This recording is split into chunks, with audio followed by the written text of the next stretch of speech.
Chávez Frías, y él responderá, como siempre, las interrogantes, para que presente a nuestro invitado de hoy. Muy buenas noches. Hemos estado viviendo días verdaderamente tormentosos, que han estado signados por acontecimientos que definitivamente no soñábamos vivir en 40 años de democracia. Como hablábamos en la semana pasada, los reacomodos se fueron acelerando de tal manera que se ha precipitado en una forma muy particular la caída de todos los velos. Pienso que definitivamente esto es resultado de un proceso de cambio que venía generándose hace algunos años y que lamentablemente muchos no nos habíamos dado cuenta de eso. Lo cierto es que nos encontramos hoy frente a un panorama de mucha incertidumbre. Hoy llegamos finalmente a concluir esta serie de respuestas a los venezolanos en relación a lo que ha sido el proceso electoral que en 5 días definirá al próximo presidente de Venezuela. Nuestro invitado de hoy es el candidato del Polo Patriótico, Hugo Chávez Frías. Entre los candidatos es en realidad es definitivamente el que menor trayectoria ha tenido como actor político, pero paradójicamente ha sido el que ha irrumpido con mayor fuerza en la escena nacional.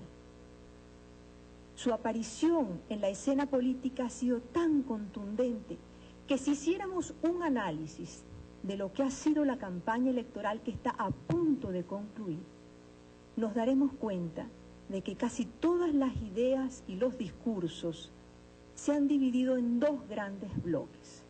Por una parte, los que han estado de acuerdo con su proyecto y por la otra, los que han adversado definitivamente sus propuestas. La mejor muestra es la que tenemos en este momento frente a nosotros con el reagrupamiento que busca impedir que su candidatura llegue a un éxito. Pienso que de todas maneras es muy importante destacar, a pesar de la polémica que ha sido su presencia dentro de la actividad pública, 3 éxitos políticos indiscutibles de Hugo Chávez Frías.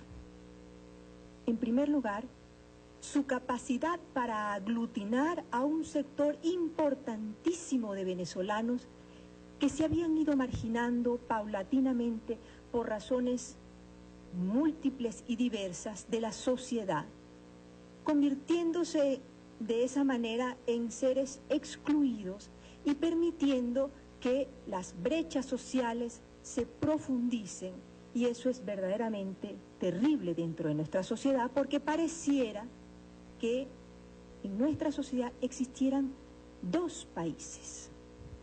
En segundo lugar, y en la misma línea del verbo aglutinar, ha logrado posicionarse de lo que ha sido el descontento de la población, el deseo de cambio, que definitivamente es sumamente importante, porque según grandes analistas, si no hubiéramos conseguido ese camino, por tratarse de una situación que ha estado bastante represada y sin posibilidad de expresarse públicamente, esto no ha permitido, y ese camino lo podría permitir, un camino para que millones de venezolanos se reincorporen a la sociedad y se reconecten con deseos renovadores de participación.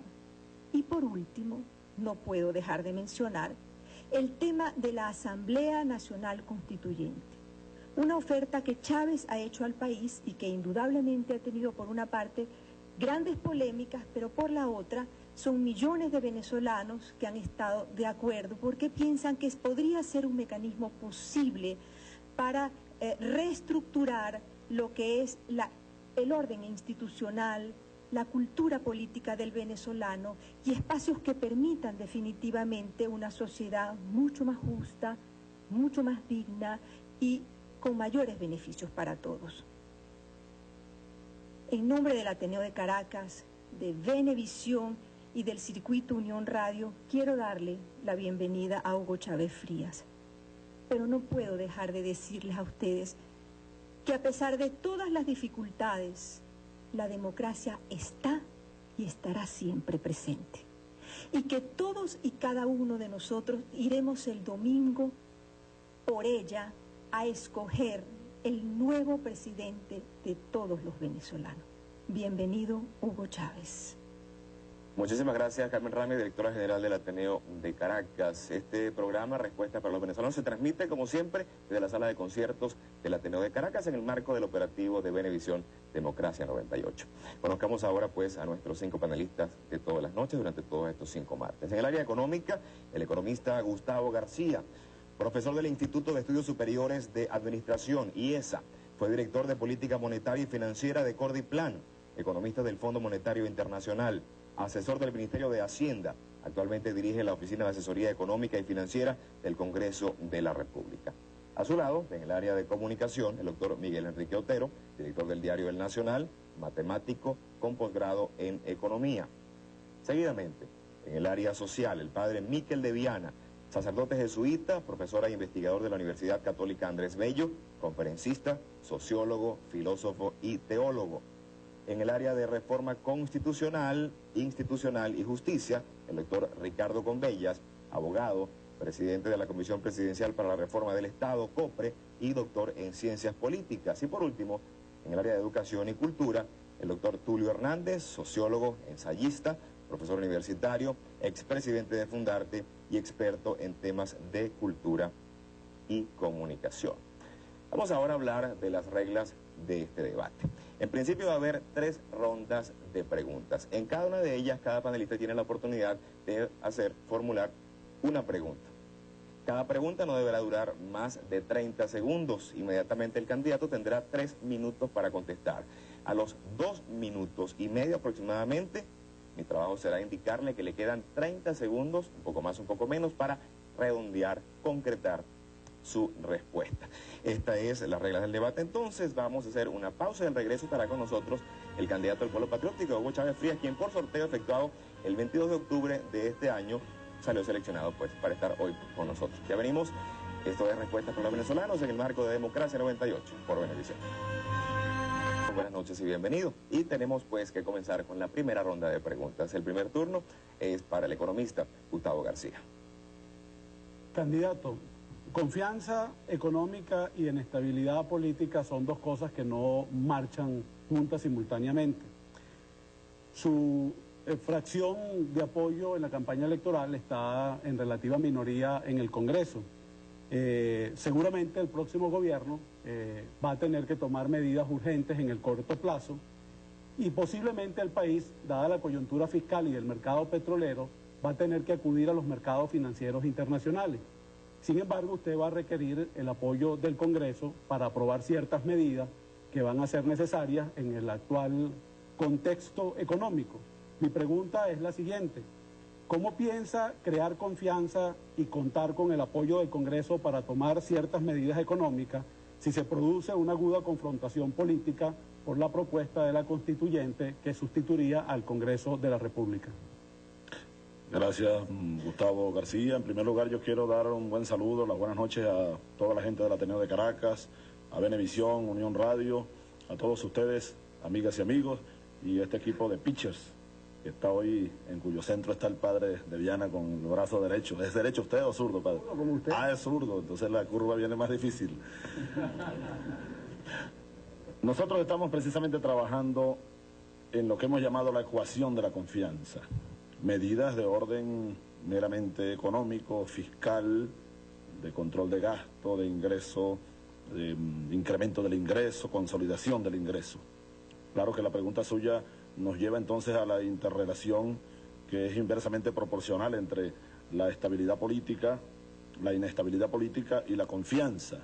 Nosotros ciertamente, el Polo Patriótico, bueno, tiene la primera mayoría, relativa por supuesto, en el Congreso Nacional, y una buena presencia en las gobernaciones de Estado.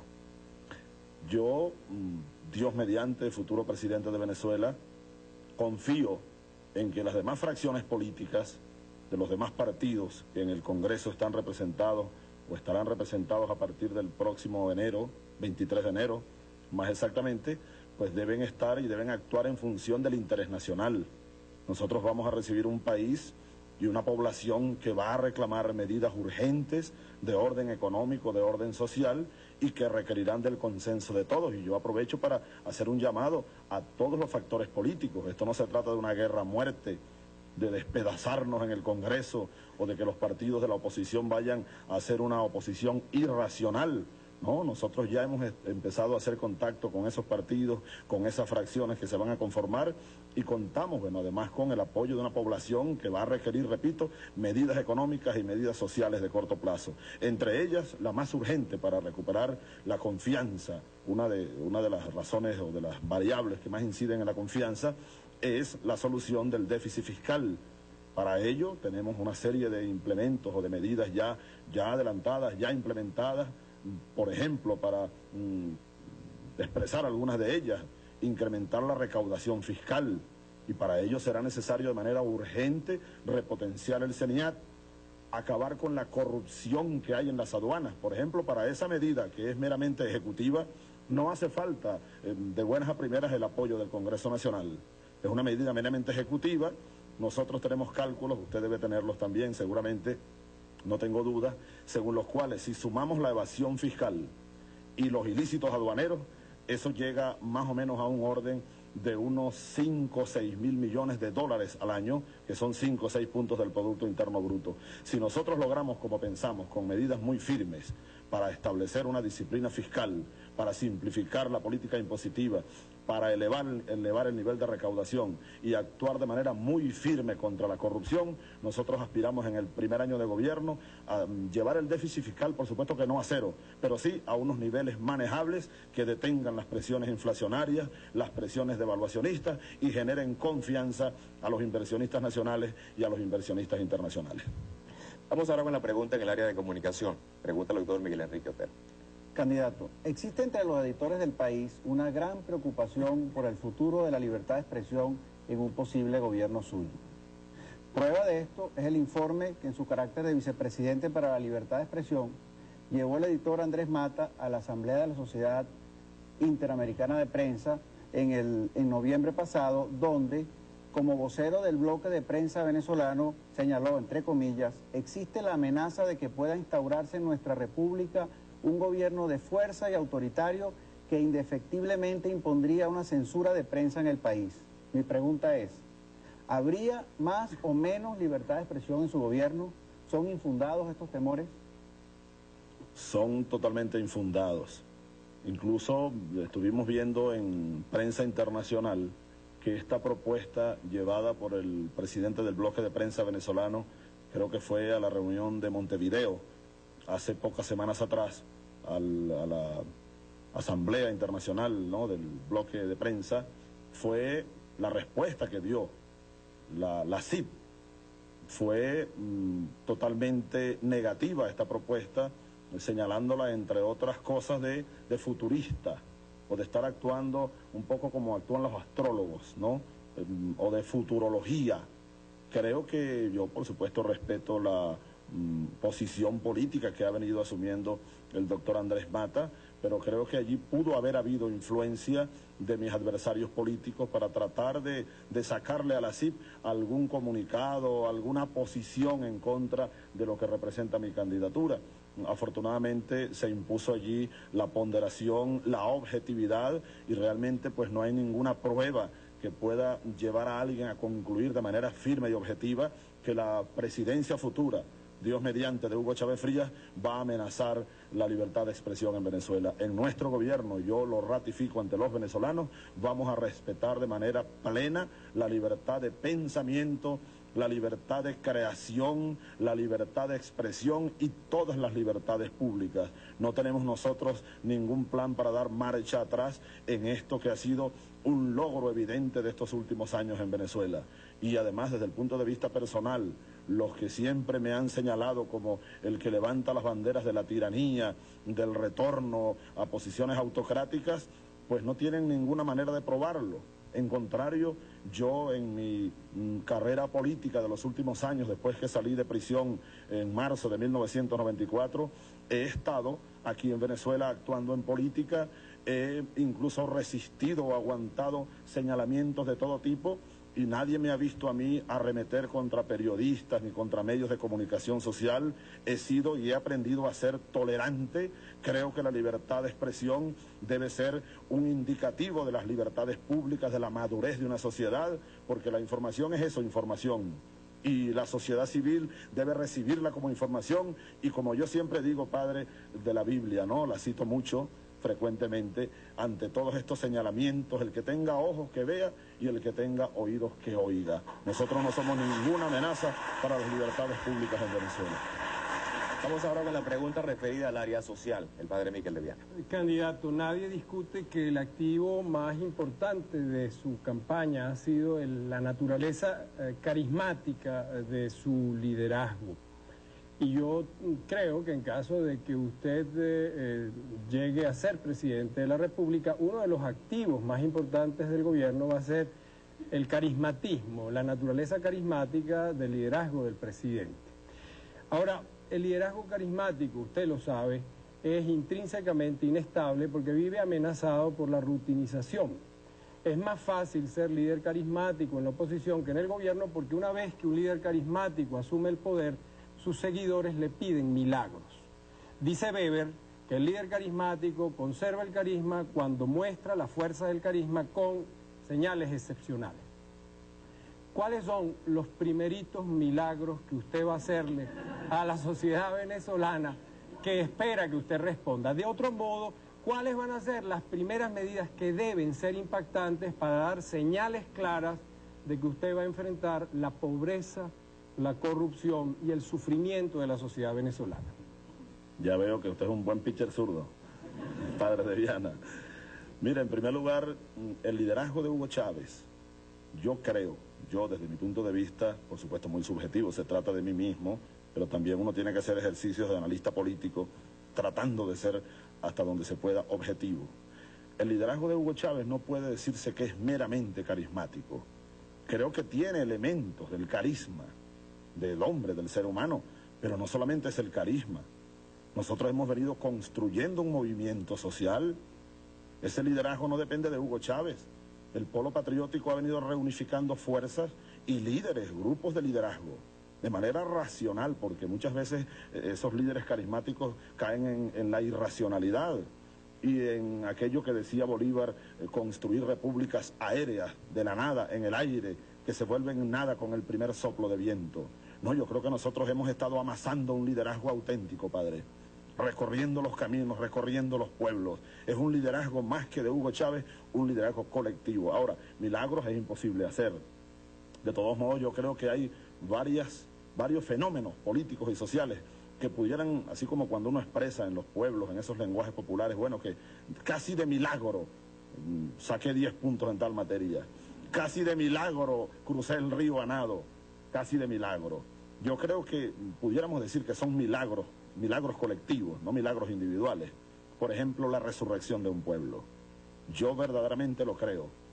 Rousseau lo señalaba. Usted citaba a Weber, permítame citar a Rousseau. Para que un pueblo sea pueblo de verdad, necesita tener una razón vital, necesita tener algo invisible, un hilo invisible que lo una a todos, que tengan un norte colectivo, un sueño colectivo. Eso no existía en Venezuela. Yo tengo 44 años y nunca lo había visto.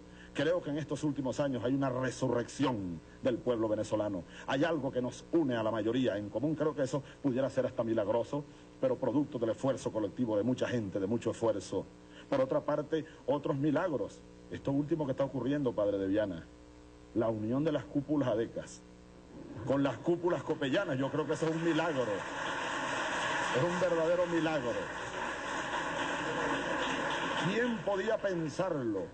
Claro que uno como analista y luchador político lo preveía. Yo lo preveía y lo venía diciendo hace varios meses atrás.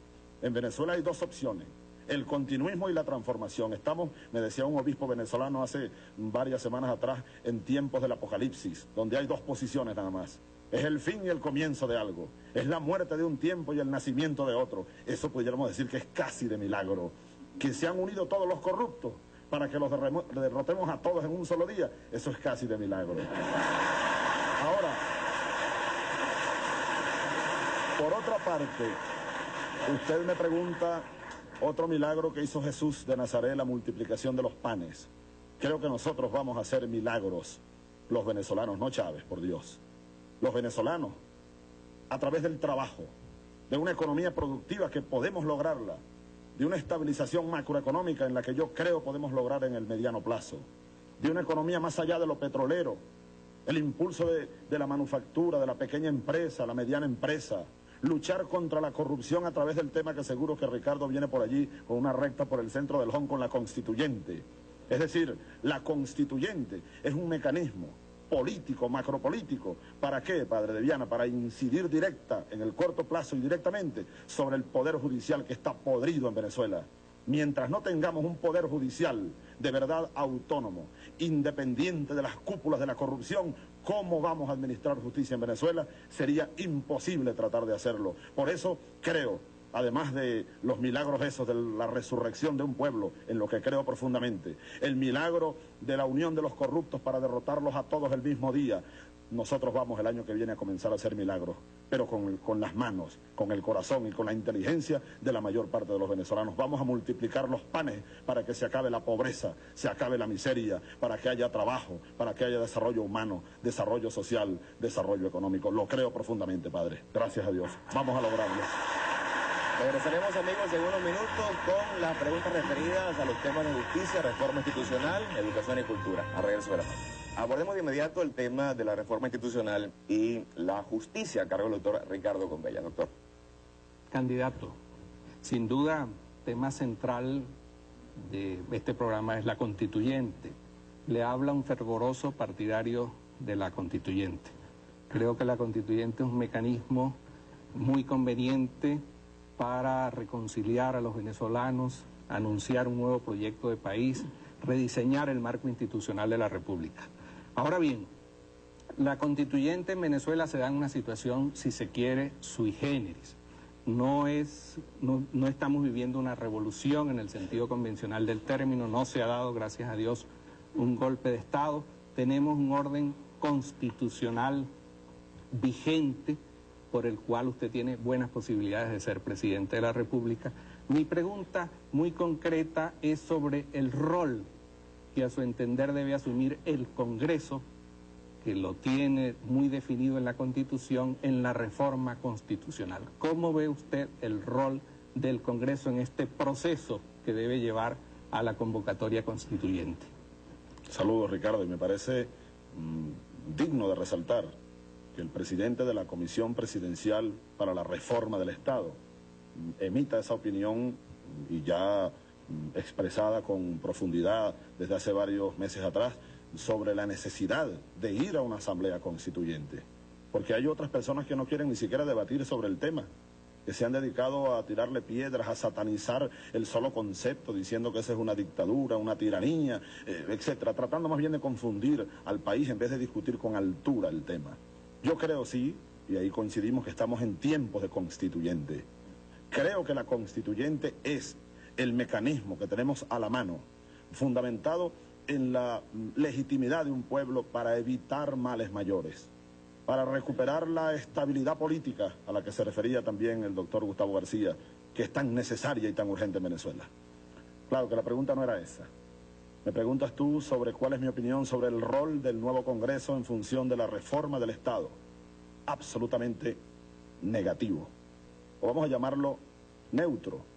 El Congreso venezolano hoy en día, el que se va a instalar incluso el próximo mes de enero del 99, no tiene capacidad para reformar el Estado. Es más, yo tengo la tesis, la defiendo, de que el Estado venezolano llegó a tal grado de podredumbre que no es reformable. Hay que hacer es una transformación a fondo de sus estructuras. La reforma pudiera quedarse en el mero gatopardismo, Ricardo. Cambiar algunas cosas en la superficie, pero en el fondo todo queda igual. Y resulta que aquí tenemos una república que se agotó, el Estado casi no existe, no hay Estado de Derecho, los poderes están ilegitimados, la democracia se ilegitimó, hay que relegitimarla. Ahora, yo sí creo que el Congreso que se va a instalar en enero del 99 puede cumplir, ojalá pueda hacerlo. Yo le hago un llamado, ya he comenzado a hacerlo, ya lo decía cuando respondía a la primera pregunta del orden económico, a los hombres y mujeres que van al nuevo Congreso, independientemente de las toldas políticas a las que pertenezcan. Ellos deben oír la voz de la nación, deben estar en sintonía con el alma nacional, parte de la cual los llevó a ese nuevo Congreso. El nuevo Congreso se instala, según la ley, el 23 de enero de 1999.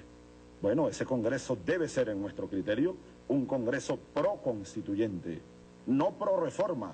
Es que es una dicotomía, o reforma o constituyente. Entonces el Congreso, en vez de comenzar a deliberar de nuevo sobre una reforma inviable en nuestro criterio, y además está demostrado, Ricardo, nosotros tenemos los venezolanos como 15 años casi oyendo hablar de una tal reforma que nunca se ha dado, porque no hay voluntad política para que haya una reforma, y porque los que hicieron la Constitución del 61 la hicieron casi blindada. Los mecanismos de reforma son tan engorrosos y tan complicados que podemos correr el riesgo de pasar 15 años más oyendo hablar de una reforma que nunca va a llegar, mientras el país se despedaza, mientras la sociedad clama por cambios profundos. Por eso, el Congreso, para ir terminando la respuesta, yo sí creo, y le hago un llamado a ese nuevo Congreso, y se lo comenzaré a hacer desde el día de su instalación ya como presidente de Venezuela, Dios mediante. El Congreso tendrá un tiempo suficiente para convocar el referéndum, porque como lo sabemos todos, según el artículo 181 de la Ley Orgánica del Sufragio y Participación Ciudadana, el referéndum para preguntarle al país si quiere o no constituyente puede ser convocado de tres maneras. Lo puede hacer el Congreso Nacional con 2/3 de sus componentes. Bueno, yo entonces llamo a ese nuevo Congreso de una buena vez, desde ahora mismo, para que desde el mismo 23 de enero vaya tomando decisiones. Y entonces que convoquen a un referéndum. Ese Congreso, desde el punto de vista de nuestra posición, tendría 3 semanas de plazo para convocar al referéndum. Desde el 23 de enero hasta el último de enero es una semana. Y 2 semanas más hasta el 15 de febrero. Porque el 2 de febrero, Dios mediante, yo debo asumir la presidencia de la República. Y como lo he prometido y lo vamos a cumplir, Dios mediante, insisto. Si el 15 de febrero el Congreso no se ha puesto de acuerdo y no ha convocado aún a referéndum para preguntarle al país si quiere o no quiere la vía de la Asamblea Constituyente, entonces yo, haciendo uso de mis atribuciones legales, voy a convocar un Consejo de Ministros extraordinario para firmar el decreto presidencial convocando al referéndum para que sea el país el que se pronuncie acerca de la vía constituyente. En resumen, yo espero que ese nuevo Congreso cumpla y asuma funciones para facilitar el proceso constituyente que es necesario para estabilizar la vida nacional. Corresponde ahora el turno al doctor Tulio Hernández en el área de Educación y Cultura. Doctor. Candidato, a pesar de la estafa histórica de la que ha sido víctima el pueblo y la nación venezolana por los dos liderazgos tradicionales, nosotros no hemos necesitado recurrir ni a los enfrentamientos bélicos internos, ni a las dictaduras genocidas que han tenido que experimentar tantas naciones latinoamericanas. Y muchos analistas suponemos que esto no ha ocurrido porque a pesar de estos liderazgos, los venezolanos hemos logrado crear un sistema político que tiene 4 componentes que forman parte ya de nuestra cultura y de nuestra manera de vivir. Esos componentes son, primero, la existencia de elecciones generales; segundo, la libertad de prensa y de reunión ilimitada; tercero, el pluralismo partidista; cuarto, el debate sin restricciones o restricciones relativas de ideas; y agregaría uno quinto, que es un mínimo de respeto por las minorías y una capacidad para recuperar a aquellos que han disentido por vías que son consideradas a veces o constitucionalmente ilegales. Mi pregunta es la siguiente: ¿cree usted, comparte usted que esos son conquistas fundamentales que no deberíamos perder en ninguna circunstancia? ¿Cree usted que si eso es así, estaría dispuesta a defenderlas al máximo, incluso de grupos que lo pudieran apoyar? ¿Y cómo haría para incluir su defensa dentro de la propuesta de constituyente que usted está promoviendo? Le hago esta pregunta con mucha sinceridad y hasta dramatismo, porque probablemente de lo que nos responda nos permitirá evaluarlo dentro de unas décadas o 2 o menos, tal y como el país acaba de evaluar y de castigar a esos dos liderazgos que no cumplieron con lo que una vez dijeron. Bien interesante el planteamiento. Yo sí reconozco y tenemos que reconocer que estos últimos años pues ha habido, a pesar de tanta fuerza en contra, a pesar de tanta degeneración política, como decía Aristóteles en su tratado sobre política, como el sistema que pudo haber sido democrático degeneró en tiranía, hay logros que son producto de un esfuerzo social, de una conciencia siempre combativa y siempre en marcha. Claro que esos logros yo creo que están hoy bastante vulnerados. Por ejemplo, el respeto, usted decía limitado, yo diría, permítame la corrección, el agregado, respeto extremadamente limitado a las minorías, o pudiéramos incluso calificarlo de irrespeto a las minorías. ¿Dónde están las minorías indígenas en Venezuela hoy? ¿Es que tienen algún derecho? ¿Dónde están las minorías aborígenes? Los niños abandonados en las calles, así los llamamos, los niños de la calle, lo cual es una bofetada a la dignidad de los venezolanos. Creo que entonces eso ha estado muy vulnerado en los últimos años.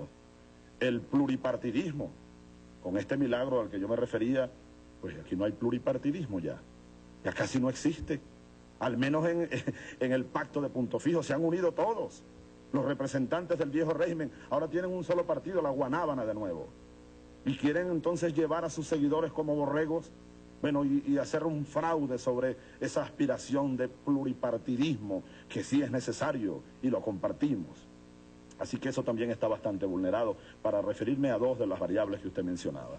Yo creo que hay otras variables que están por debajo de esa degeneración superficial, de esa cultura histórica de este pueblo.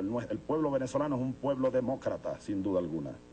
El pueblo venezolano, fíjese usted que a pesar de que hoy quiere cambios radicales, cambios profundos, transformaciones estructurales, sin embargo no está de acuerdo con dictaduras. Igualmente las Fuerzas Armadas venezolanas hay que hacerles también un reconocimiento. Dentro de esa evolución cultural de la sociedad venezolana, ahí están inmiscuidas las Fuerzas Armadas. A los que nos llaman a nosotros tiranos o dictadores, no somos tiranos ni dictadores. Nosotros, la corriente bolivariana que emergió el 4 de febrero, está distanciada pero radicalmente de la corriente de los gorilas latinoamericanos. Nosotros hicimos una rebelión para impulsar la recuperación de esos valores. Hoy, después de varios años, usted me pregunta, y después de esta reflexión pues respondo, ¿cómo instalar en una nueva situación el rescate y la profundización de esos valores?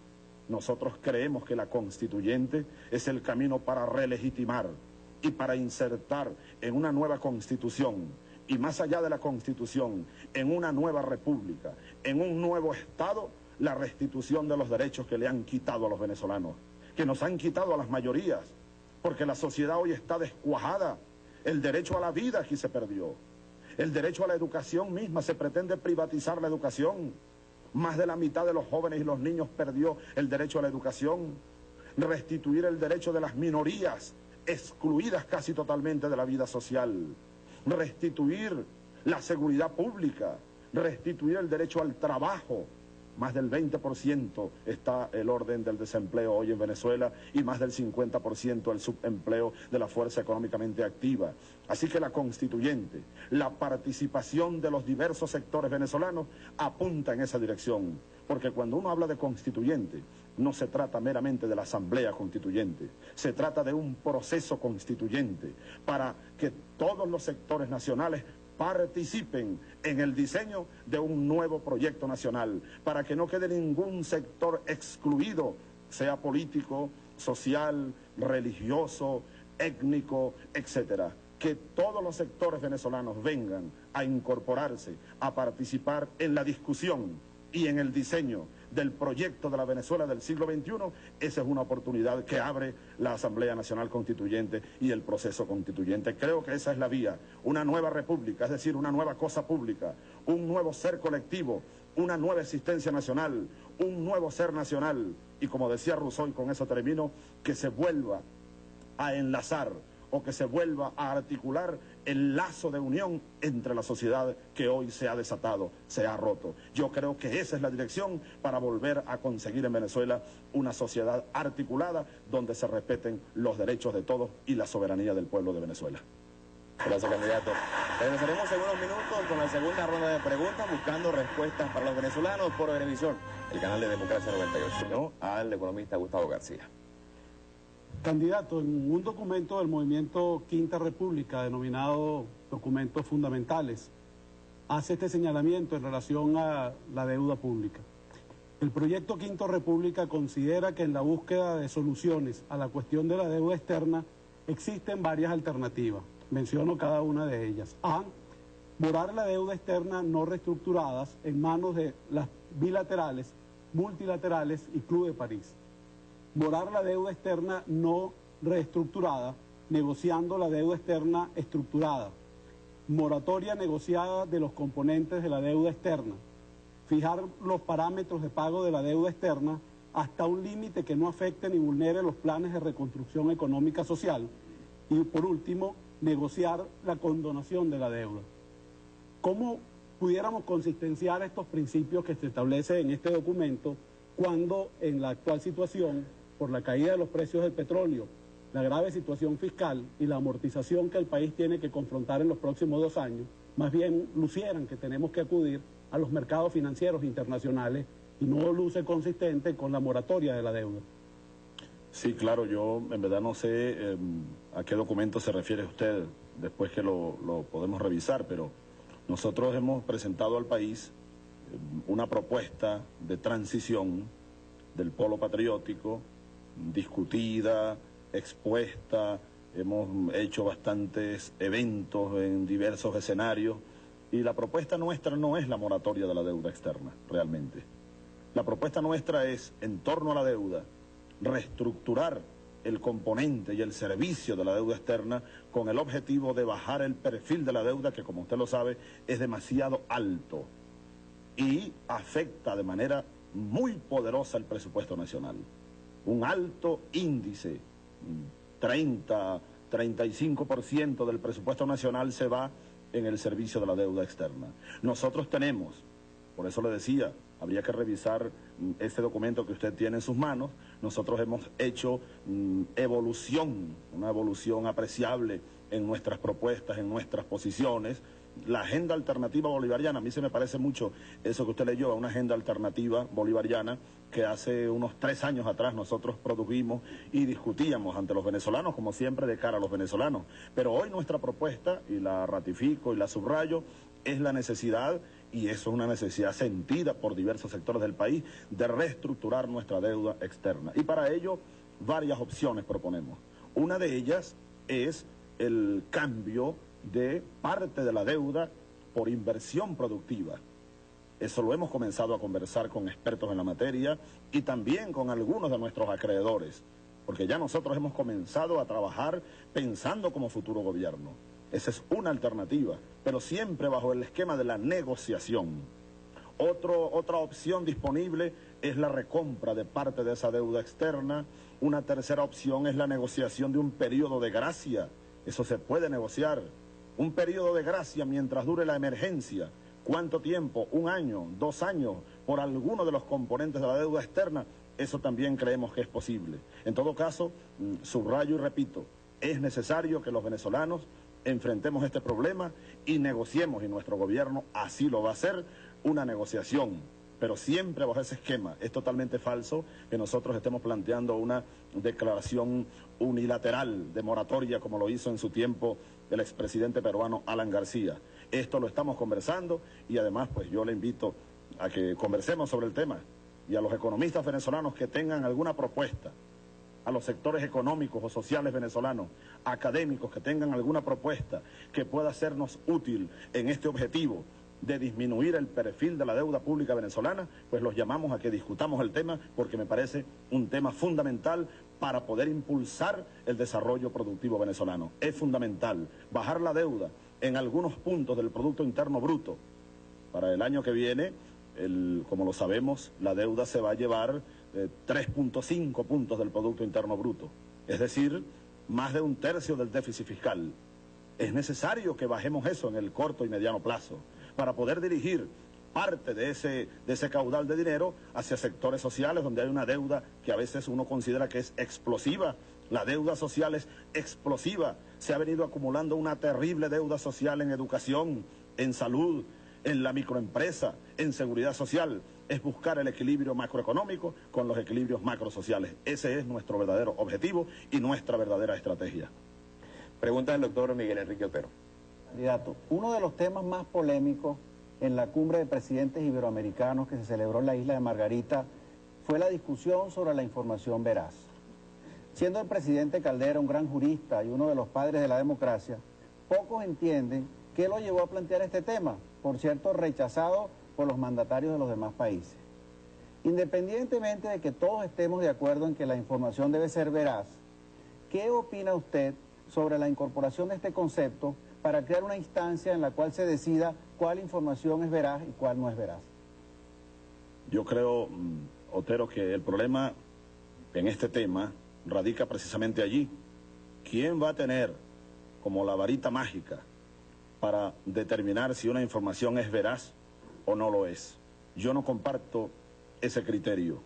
Nosotros no compartimos ese concepto como para insertarlo en las leyes sobre comunicación social en Venezuela, porque creo que pudiera dar paso a esa figura nefasta de los censores, que el Estado a través del gobierno asuma una posición arbitraria, autoritaria, que pudiera restringir de manera muy grave la libertad de expresión a la que ya nos referíamos en la sesión anterior, en la ronda anterior. Yo creo más bien que la información es solamente eso, información. Si un medio de comunicación decide, bueno, como muchos lo han hecho en estos últimos años, y yo nunca he protestado por ello, aquí a nivel nacional y a nivel internacional, ¿cuántos medios de comunicación no han difundido en Venezuela y en el mundo esa tesis totalmente falsa, por supuesto, de que Hugo Chávez Frías anda en la guerrilla colombiana y que incluso yo participé en la matanza de Cararabo, para citar uno de los tantos ejemplos de tantas informaciones que sobre mí han circulado en Venezuela y en el mundo? Yo a nadie acudí para presionar, ni amenazar a nadie, ni perseguir, o vilipendiar, o responderle de manera airada a algún periodista, a algún medio de comunicación social. Si no lo hice en estos años, tampoco lo voy a hacer como presidente de Venezuela. ¿Por qué? Porque yo creo que el mejor censor que tenemos nosotros, y en mi caso se ha demostrado, Miguel Enrique, es la opinión pública. El que tenga ojos que vea, el que tenga oídos que oiga. Yo creo que la información debe correr libremente y el control social, las normas éticas y las normas jurídicas son las que deben regular y buscar el consenso final de un equilibrio que debe estar marcado por esos dos criterios, por la ética y por la ciencia jurídica. Es decir, si algún ciudadano se siente vilipendiado por una información que circule a través de un medio de comunicación social, pues debe tener, y eso aparece en el Código de Ética del Periodismo, debe tener el derecho a la réplica. Y además, una norma, además de esa norma que es ética, una norma jurídica reflejada en leyes. Cualquier ciudadano que se sienta vilipendiado puede demandar, si es a un periodista o al dueño de un medio de comunicación social o a quien sea, por el delito de difamación e injuria.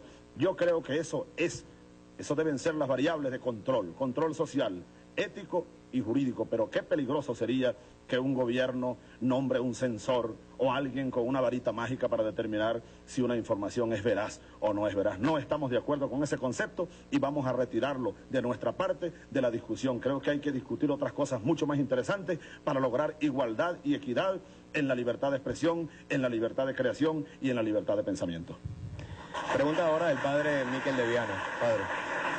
Candidato, permítame un aterrizaje. En 30 días se van a llegar a término los contratos colectivos que cobijan poco menos de 1,5 millones de funcionarios públicos. Ayer, desde la directiva de CTV, se preanunciaba curiosamente una actitud benévola y negociadora. Pero hoy, en la prensa, los gremios anuncian el monto de sus expectativas, que como mínimo triplicarían la erogación, sus expectativas de salario mínimo. ¿Está el candidato en este momento en capacidad de dar alguna señal acerca de su capacidad y disposición para satisfacer las expectativas salariales de los empleados y gremios del sector público? Sí, por supuesto, padre de Viana. Usted sabe que nosotros hemos venido planteando la tesis del humanismo, que es en mucho también tesis de la Iglesia, la justicia social. No puede ser que nosotros sigamos aplicando en Venezuela un modelo económico neoliberal salvaje, bueno, que le importan en primera instancia solamente los equilibrios macroeconómicos sin tomar en cuenta los equilibrios macrosociales. Hoy en día el salario mínimo está en unos 100.000 bolívares, cuando sabemos que la canasta de alimentos para una familia de 5 personas está rondando casi los 200.000 bolívares. Ese es un reflejo, es un indicador del salvajismo del modelo económico y del modelo social que tenemos que transformar. Nosotros estamos, y lo digo con toda responsabilidad ante los venezolanos, en nuestras comisiones de trabajo y de estudio en el ámbito económico y social, ya calculando hasta dónde podemos incrementar los salarios en una primera medida de corto plazo. Una de las primeras medidas, y esto no puede tomarse como populismo, porque ahora cuando alguien habla de restituir equilibrios macrosociales, de elevar el nivel de ingreso de los trabajadores, de buscar unas prestaciones justas, unas pensiones justas para los pensionados, pues entonces mucha gente tiende a señalar o tiende a satanizar esas posiciones como de populistas. Eso no es populismo, eso sencillamente es justicia social. Nosotros estamos en capacidad, y así lo hemos calculado, de satisfacer en un corto plazo las demandas racionales, por supuesto, de los trabajadores venezolanos, y una de las primeras medidas que vamos a tomar es el incremento racional y ponderado del salario mínimo y la atención a la seguridad social de los trabajadores. Claro que ahí es cuando entra a jugar parte importante en el cálculo del presupuesto, lo que hemos venido hablando un poco anteriormente cuando decíamos y hablábamos sobre el objetivo de corto plazo de hacer manejable el déficit fiscal. Y es allí donde adquiere importancia el tema de la deuda externa, por ejemplo. Si nosotros logramos bajar en 1/3 el perfil de la deuda externa, de allí podemos tomar el dinero, los recursos financieros para en el corto plazo también satisfacer las exigencias justas de los trabajadores venezolanos. Pero también tenemos otras medidas más de control directo, de variables endógenas sobre las cuales podemos incidir en el corto plazo como gobierno. La reducción del Estado, por ejemplo. Nosotros tenemos la firme intención de llevar el número de ministerios a 11 o 12 ministerios para despejar esa inmensa burocracia que consume una gran cantidad de recursos fiscales que deben ser dirigidos en otras áreas sociales y productivas. Igualmente hablamos de la recaudación fiscal. No puede ser que en Venezuela se diga que no hay dinero para incrementar el salario de los trabajadores o para las pensiones de los trabajadores, cuando hay una evasión fiscal y unos ilícitos aduaneros que, como ya lo he dicho, pudieran llegar hasta 5 puntos del Producto Interno Bruto, es decir, unos 5.000 millones de dólares. Un Estado responsable, un Estado democrático debe manejar esas estrategias de recaudación fiscal desde el punto de vista de buscar en el corto plazo los equilibrios macrosociales. En resumen, padre de Viana, nosotros tenemos, a riesgo incluso que nos llamen populistas, la firme intención de restituir el poder adquisitivo de los trabajadores venezolanos a través de un incremento racional de salario para todos. Amiga, nos quedan 2 preguntas para cerrar este segundo ciclo de preguntas en respuestas para los venezolanos. El candidato Hugo Chávez responderá al regreso de la pausa. Ya veremos. Candidato, el tema del federalismo a veces se maneja como una discusión maniquea. Ni presidentes imperiales, por un lado, por otro lado, reyesuelos, principados, en fin. Lo cierto es que este es un debate muy de fondo que tiene que resolver Venezuela constitucionalmente, seguro, en la constituyente o en el debate constitucional que tiene pendiente la República sobre esa materia. Pero sí quisiera, para los televidentes, una respuesta de usted muy precisa, muy de Hugo Chávez, sobre las líneas básicas sobre el federalismo venezolano. ¿Qué propondría usted, no la constituyente, sino Hugo Chávez, en materia federal? Sí, cómo no, doctor Conbella. Una de las líneas fundamentales para nosotros el federalismo tiene que ver con toda la dimensión de la situación nacional. No solamente es la situación política. En lo político, el federalismo debe regirse, en lo político jurídico, en ese ámbito, en nuestro criterio, debe regirse por esa tesis conocida por nosotros de la cosoberanía. Es decir, hay una soberanía nacional, del Estado nacional, superior, supra, sobre la cual no debe pasar nunca la soberanía del Estado regional, del Estado-región. Hay una soberanía regional que debe estar supeditada, subordinada a la soberanía nacional. Eso es bueno decirlo, y hay ejemplos que podemos citar de los últimos años, a través de los cuales, y en nombre de una supuesta descentralización, que hay que reordenarla, creemos en la descentralización, pero también creemos que este proceso en algunas regiones se ha ido de las manos y ha producido una anarquización. Hay gobernadores de estado, por ejemplo, que han llegado al extremo de privatizar patrimonio de orden nacional. Hay gobernadores de estado que ahora han llegado incluso a adquirir armas de guerra en otros países para armar policías estadales o policías municipales, y también lo han hecho algunos alcaldes. Esos son ejemplos de la anarquización. No puede haber una soberanía municipal o estadal que esté por encima de la soberanía nacional. Ese es un principio fundamental, la cosoberanía. Ahora, en el orden económico, también nosotros creemos que la federación, el nuevo federalismo, así lo estamos llamando y lo estamos discutiendo, debe orientarse hacia la desconcentración del poder económico, una nueva geoeconomía. Nosotros tenemos una concentración salvaje, por encima de lo previsible, una concentración de recursos en el centro del país. Es allí donde nace nuestra propuesta, que forma parte de uno de los 5 ejes de la transición que hemos explicado al país, de la desconcentración territorial, del desarrollo, por ejemplo, del eje Apure-Orinoco. ¿A través de qué? A través de la siembra, vamos a llamarlo de esa manera, en ese inmenso territorio que cruza, bueno, varios estados. Eso va desde el Táchira, Apure, Barinas, Guárico, Portuguesa, el estado Bolívar, el estado Anzoátegui, el estado Monagas, el Delta Macuro. Allí está el eje central del país.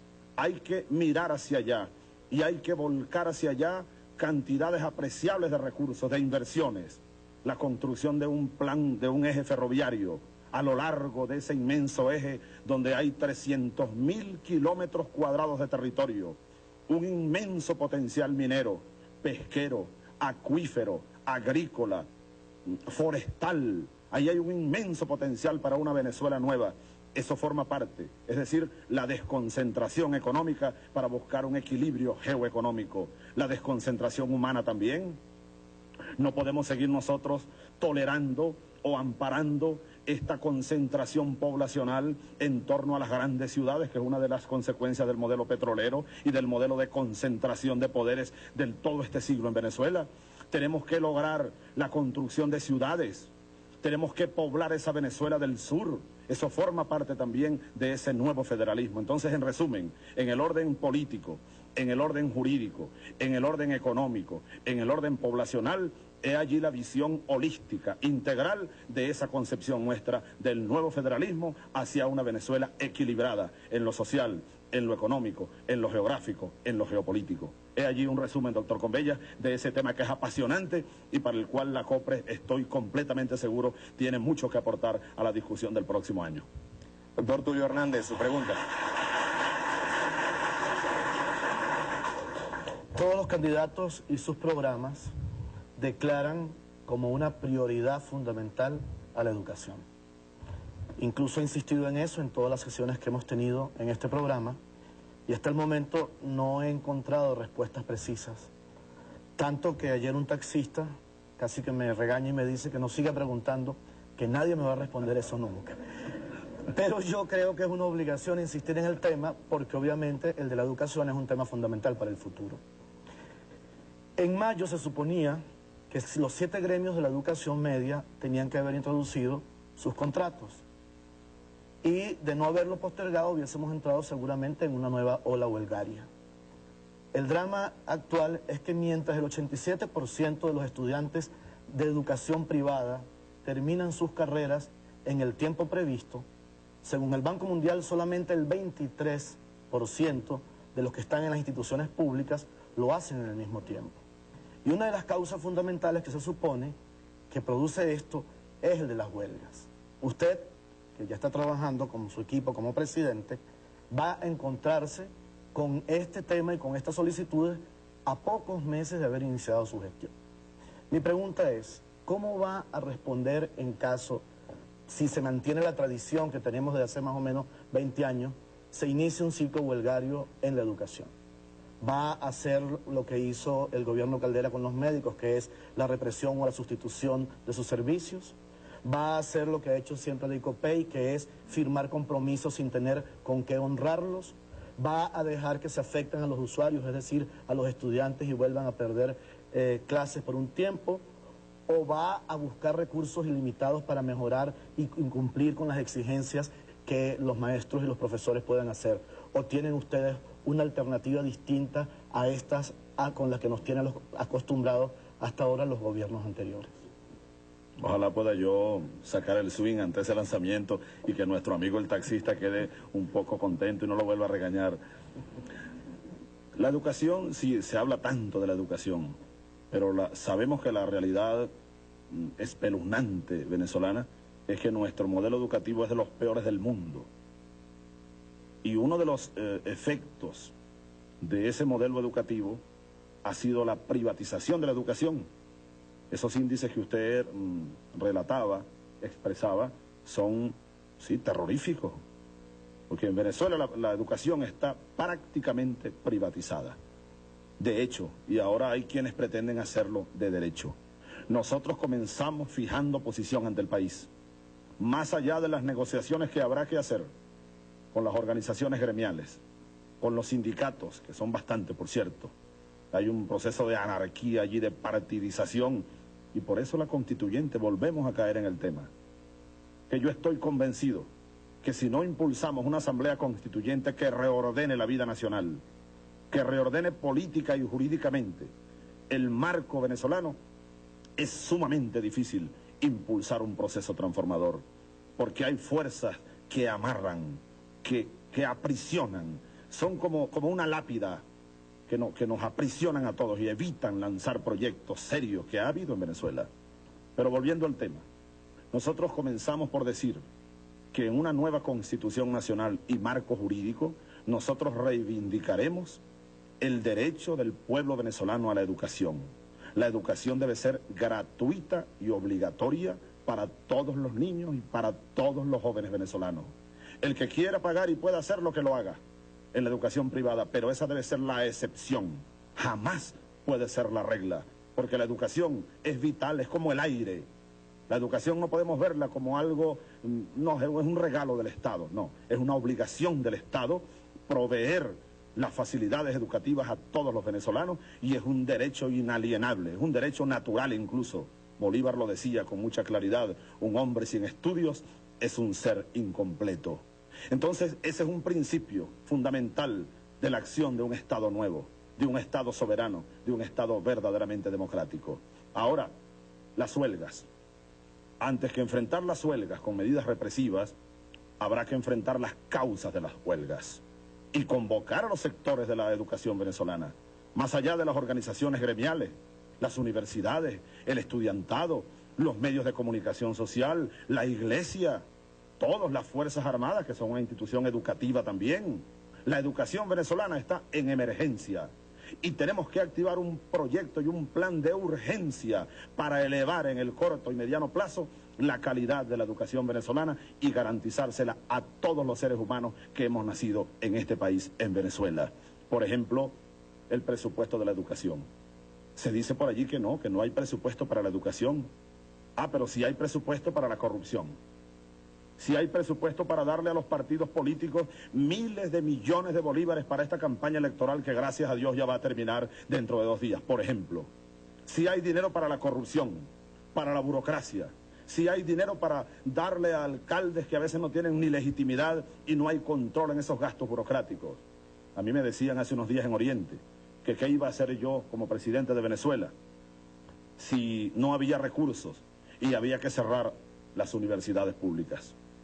Yo ponía el ejemplo, y lo voy a decir ante toda Venezuela, si a mí me llega el ministro de Educación del próximo gobierno nuestro, Dios mediante, y me dice, mire, presidente, no hay recurso para las universidades, hay que cerrar una universidad, yo honestamente preferiría cerrar las oficinas de los ministerios, cerrar incluso el Palacio de Miraflores y despachar desde cualquier vivienda, pero antes que cerrar una universidad hay que tomar medidas extremas y muy radicales en cuanto al manejo del presupuesto. El presupuesto nacional para la educación en Venezuela es de los más bajos del continente.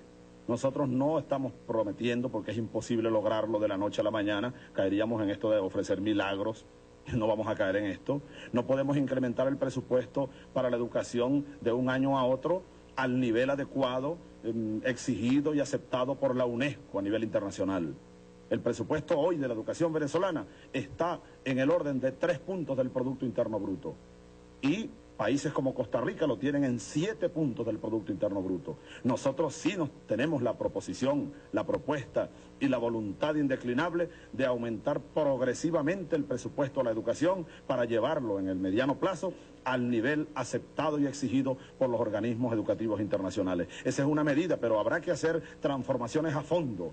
El Ministerio de Educación, por ejemplo, eso hay que reestructurarlo a fondo, porque allí se ha incrustado la politiquería, los partidos políticos, la burocracia, la corrupción. Hay que incluso cambiar las bases de lo que es el sistema educativo, la concepción de la educación. La educación, y termino con esta reflexión, debe ser un mecanismo para la libertad, para la creación, para potenciar los poderes creadores del pueblo, como decía el gran Aquiles Nazoa. Muchas veces los modelos educativos venezolanos han sido insertados en base a unos principios de represión de los niños. Termino con una especie de anécdota. A veces los niños llegan temprano a la casa, vienen de la escuela y dicen, bendición mamá, hoy me soltaron más temprano. Me soltaron más temprano, porque ellos tienen parece que tuvieran allí, sí, la convicción de que están prisioneros en escuelas que no tienen ni siquiera los más mínimos requisitos para la existencia, para la creatividad, para la libertad. Entonces debemos cambiar los principios básicos de la educación y el Estado tiene que asumir el rol de un Estado docente y asegurar ese derecho a todos los venezolanos. Gracias. Vamos, amigos, a la penúltima pausa del programa. Regresaremos en breve con la tercera ronda de preguntas en Respuestas para los Venezolanos por Venevisión, el canal de Democracia 98. Ya comienza el turno del economista Gustavo García. Candidato, no tiene una moneda fuerte quien quiere, sino quien puede. Y eso depende fundamentalmente de la fortaleza de los equilibrios macroeconómicos del país. Como hemos mencionado, Venezuela tiene serios desequilibrios y los precios del petróleo continúan cayendo en forma significativa, lo cual ha creado fuertes expectativas de devaluación que venimos arrastrando desde hace varios meses en el transcurso de este año. Mi pregunta es, en forma específica, ¿nos podría decir usted cuál sería su política cambiaria, particularmente en un periodo de transición de 2 o 3 años? Sí, cómo no. Nuestra política cambiaria está orientada a darle continuismo, o continuidad más bien, a la política que ha llevado adelante el gobierno del doctor Caldera. Creemos, y así lo reconocemos públicamente, que allí ha habido en los últimos años, en los últimos meses, algún éxito apreciable. Nosotros estamos dispuestos a continuar con el mecanismo de las bandas de fluctuación que fluctúan en función del mercado, de la oferta y la demanda. Eso sí, pues tenemos que revisar, y en eso estamos con mucha precisión, cuál es la pendiente aceptable para el eje central de la banda y cuáles son los extremos o la amplitud de los extremos de la banda, pero de forma tal, y yo concluyo diciendo que nosotros no tenemos la más mínima intención de devaluar más nuestra moneda porque está bastante deteriorada. Con ese mecanismo pensamos que es posible para un periodo de transición mantener el equilibrio en el valor de nuestra moneda, limitando además la emisión de dinero inorgánico, que es otra de las causas de la pérdida de poder adquisitivo de nuestra moneda y las tendencias devaluacionistas, manejar el déficit fiscal para frenar esos diablos de la macroeconomía que pretenden llevarnos a situaciones de hiperinflación o que amenazan llevarnos a situaciones de hiperinflación. Ahora, más adelante, después de ese periodo de transición y al mismo tiempo que él vaya desarrollándose, tenemos que aplicar políticas económicas dirigidas hacia el fortalecimiento de la economía real, es decir, de la productividad, porque usted comenzó algo así como con esa expresión: no tiene moneda fuerte quien quiere, sino quien puede. La única manera de tener un bolívar fuerte, de recuperar la fortaleza de nuestra moneda, además de manejar los equilibrios macroeconómicos, es impulsar una economía verdaderamente productiva, salir de este modelo monoproductor petrolero que es, y permítame, doctor Otero, yo lo he citado mucho, el pedir prestado el título de una de las grandes novelas de su padre, Miguel Otero Silva, Las Casas Muertas. El modelo económico venezolano de este siglo que termina, pudiéramos llamarlo el modelo de las casas muertas. Un modelo monoproductor petrolero, sumamente vulnerable. Ahí está la demostración de estos últimos meses. Apenas descendió el precio del barril de petróleo, el caos macroeconómico, el caos, la desestabilización económica y por tanto social. Es importante, y eso forma parte de nuestro modelo de economía endógena, humanista, autogestionaria, impulsar en el corto y mediano plazo, en ese periodo de transición, políticas de desarrollo agrícola, agroindustrial, hacia la microempresa, la pequeña empresa, la mediana empresa, el turismo, la manufactura, la industria de la construcción.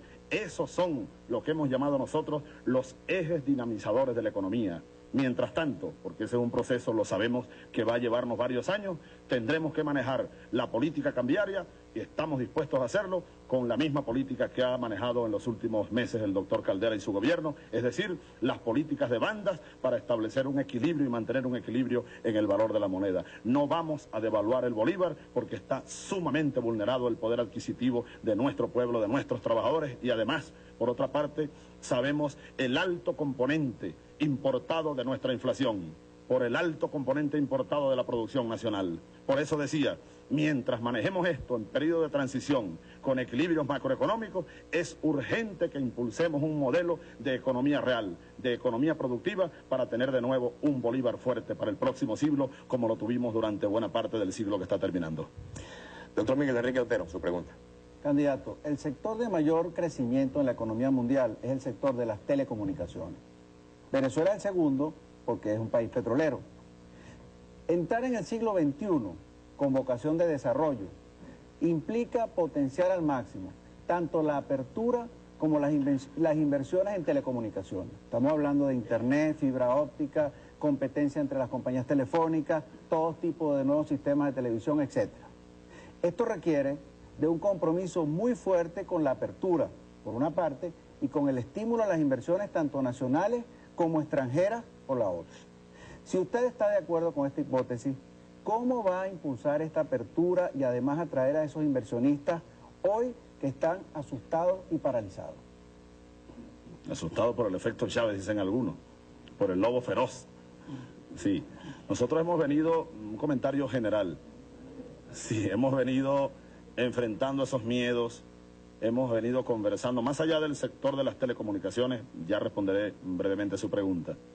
Hemos venido enfrentando, y aprovecho esa pregunta que toca el área de las inversiones privadas nacionales e internacionales, para ratificar, para repetir nuestro llamado a todos los inversionistas nacionales e internacionales. En nuestro futuro gobierno, Dios mediante, ustedes tendrán seguridad jurídica, ustedes tendrán la certeza de que van a hablar con gente seria, no con corruptos, o no con gente que cambia las reglas de juego de la noche a la mañana.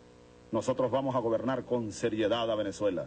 Y ustedes tendrán, repito, seguridad jurídica, seguridad política y seguridad social. Así que nuestro llamado a los inversionistas los necesitamos para este proyecto de impulso a la economía real, fundamentalmente, como ya lo decía respondiendo a la pregunta anterior.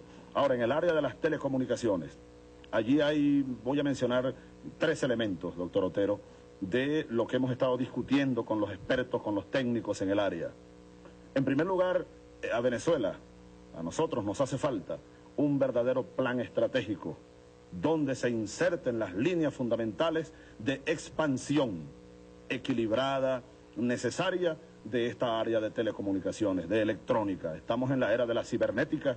Nosotros necesitamos entrar al siglo XXI con un plan estratégico de largo plazo, para orientar el desarrollo, la expansión de esta área, en un ámbito, por supuesto, de favorecer, ya lo he dicho, lo repito, la inversión privada nacional e internacional, en un ámbito de libre competencia. En el juego de la libre competencia, nosotros estamos seguros que aquí en Venezuela habrá un desarrollo equilibrado, armónico y necesario de esta área. En primer lugar, un proyecto estratégico, adecuado a los nuevos tiempos, adecuado a esta globalización que impera en todo el mundo, especialmente en esta área. En segundo lugar, habría que reformar y actualizar las leyes que rigen la materia. Nosotros estamos en la era cibernética y todavía las leyes que rigen en Venezuela esta área datan del año 1943, por allí, si mal no recuerdo. Y ese es otro tema a ser tratado en una asamblea constituyente. Para regular, para impulsar esta área, es necesario darle un marco jurídico que sea adecuado a los requerimientos de los nuevos tiempos. Y de manera más puntual, en tercer lugar, yo diría como medida puntual, fortalecer CONATEL, reunir allí un grupo multidisciplinario de técnicos, de expertos en la materia, que tengan la capacidad de impulsar, de desarrollar y de evaluar sobre la misma marcha el plan estratégico al que ya me refería en el primer punto. Estos son 3 elementos que hemos venido considerando para impulsar esta área que es vital para el desarrollo de Venezuela y su incorporación al mundo globalizado de hoy. Padre Miquel de Viana, esta es su última pregunta. Candidato, me ha llamado la atención positivamente que usted no se ruborice diciendo que usted mantendría continuidad en materia de política cambiaria, ascribiendo, sosteniendo el planteamiento de las bandas. Muy bien. ¿Es posible decir algo parecido en materia de políticas sociales? Concretamente, ¿usted qué interrumpiría y qué impulsaría? ¿Qué conservaría y qué cortaría de las políticas sociales del actual gobierno? Yo creo que las políticas sociales, ahí sí me ruborizaría, padre, téngala usted la plena seguridad. Me ruborizaría de... No podría decirlo, pues.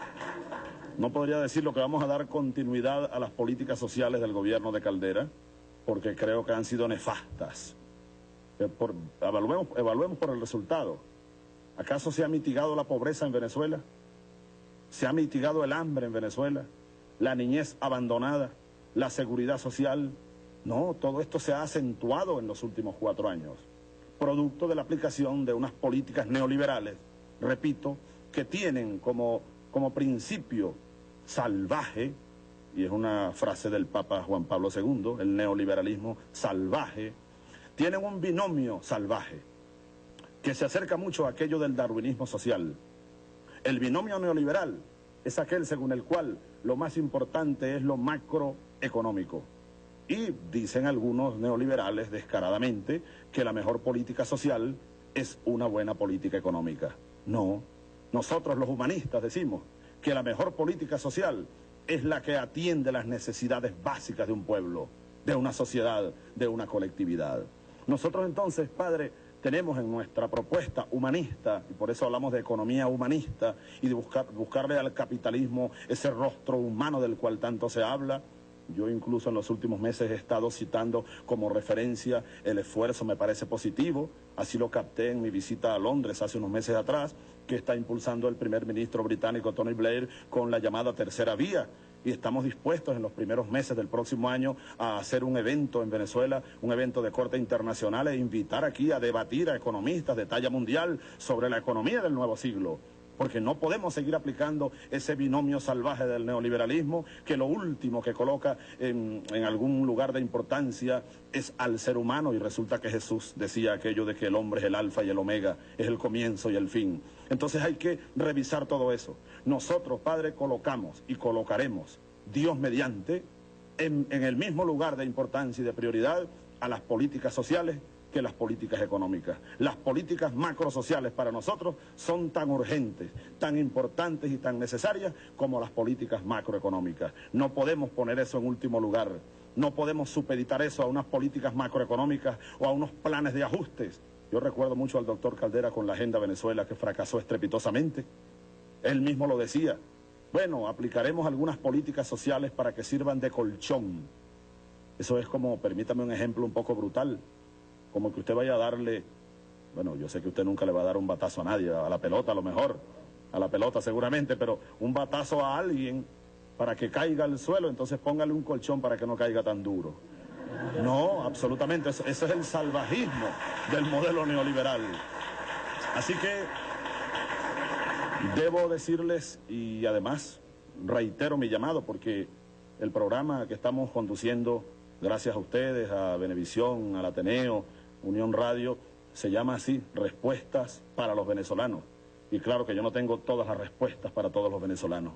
Las respuestas a las grandes interrogantes que nos angustian a todos deben ser colectivas. Así que yo aprovecho que estoy hablando con usted, sacerdote, además de la orden de los jesuitas, que fueron hasta expulsados de este continente nuestro por luchar por los derechos del hombre, y sé que lo siguen haciendo, mi llamado a la discusión, a la incorporación, para atender en prioridad las grandes necesidades sociales de nuestro pueblo. Es lo que hemos llamado, Padre, nosotros tenemos en esas 5 grandes líneas de transición, las líneas macropolíticas, las líneas macrosociales, las líneas macroeconómicas. La línea macrosocial nosotros la hemos denominado atender con urgencia la inmensa deuda social que existe en Venezuela. Esa es nuestra política, ese es nuestro principio. Ahora, los detalles forman parte del equipo y los equipos multidisciplinarios que están trabajando en todo lo que es el empleo, es decir, el trabajo, el salario justo, la vivienda, los niños abandonados. Yo de verdad que no me imagino, y con esto termino esta reflexión, lo hago como ser humano.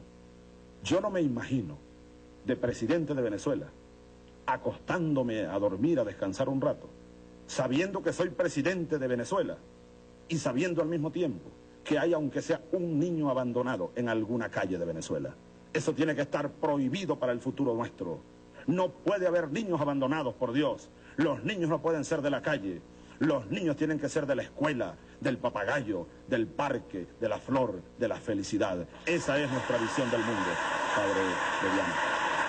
Amigas y amigas, nos quedan 2 preguntas, una del doctor Convellas, otra del doctor Tulio Hernández. Las haremos al regreso de la pausa. Ya venimos. Televisión, el canal de Democracia 98. Corresponde pues con su última pregunta el turno al doctor Ricardo Convellas. Candidato, usted es un hombre proveniente de las Fuerzas Armadas, socializado como militar. Usted ha señalado con mucho orgullo que usted, el hecho de que sea ciudadano activo, no le quita su corazón de soldado, es soldado, ciudadano, ciudadano, soldado. Es decir, que conoce a la institución a fondo. Si usted es elegido presidente de la República, va a ser nada más y nada menos que el comandante general de las Fuerzas Armadas. ¿Podría señalar las líneas básicas de su política militar? Sí, claro, doctor Convella. Y ya que usted me toca un tema que es para mí tan sensible, y lo decía ayer estuve visitando el Ministerio de la Defensa en una entrevista con el jefe del Comando Unificado de las Fuerzas Armadas Nacionales, y hablando o comentando acerca de esos rumores que por ahí algunos interesados han, y de manera irresponsable además, han echado a correr, de que las Fuerzas Armadas no van a aceptar un triunfo de Hugo Chávez, o que las Fuerzas Armadas se oponen a la Asamblea Constituyente. Eso es totalmente falso. Y yo hablo a nombre de la mayoría de los militares venezolanos. Los militares venezolanos tienen una profunda formación prodemocrática, de lucha para respetar los principios democráticos. Quieren democracia verdadera. Quieren cumplir funciones de mayor utilidad y dignidad en torno a las grandes necesidades del país. Entonces por allí me voy a responder algunas líneas de su pregunta para los venezolanos. Los militares. Los militares no pueden seguir congelados, producto del acuerdo del Pacto de Punto Fijo. Y se pudiera entender históricamente. Venía saliéndose de una dictadura y la cúpula, Caldera, Villalba, Betancur, quienes fueron los diseñadores de este monstruo. Claro que en sus comienzos no fue un monstruo, pero hoy es un monstruo el Pacto de Punto Fijo. Ahora, gracias a Dios, unificado, corrompido, debilitado, y lo vamos a derrotar sin duda alguna el próximo domingo 6 de diciembre. Pero cuando comenzó ese pacto, pues había la amenaza militar, y pudiera justificarse entonces el tratamiento que inicialmente le dieron a las Fuerzas Armadas. Las redujeron, las amordazaron. Como me decía un buen general, noble general, que en paz descanse, Helio García Barrios, fue a visitarnos una vez en la cárcel de Yare, y nos decía, bueno, Ustedes al menos nos dieron una cachetada, porque los militares no podemos seguir siendo los grandes mudos de esta tragedia, utilizados por una casta de políticos corruptos para ampararse en el poder, una especie de cancerberos del infierno. Y el colmo de los colmos ocurrió en Venezuela, aquí en nuestro país, el 27 de febrero de 1989. Rebelión popular, que se analicen las causas, pero ocurrió. Y mandaron a las Fuerzas Armadas a reprimir a plomo a un pueblo desarmado. Eso es lo último a lo que puede someterse a un soldado. Esa es la última de las indignidades. Nos cayó, padre de Viana, yo lo decía en los cuarteles, y por eso fui sancionado en varias ocasiones. Nos cayó a los militares en el 89 la maldición bolivariana.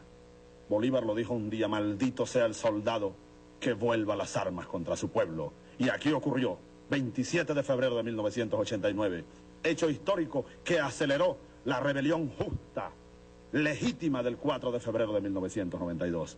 Entonces a los militares hay que restituirles sus condiciones de ciudadanos. Por ejemplo, los militares pueden tener derecho a expresarse a través del voto, ¿por qué no?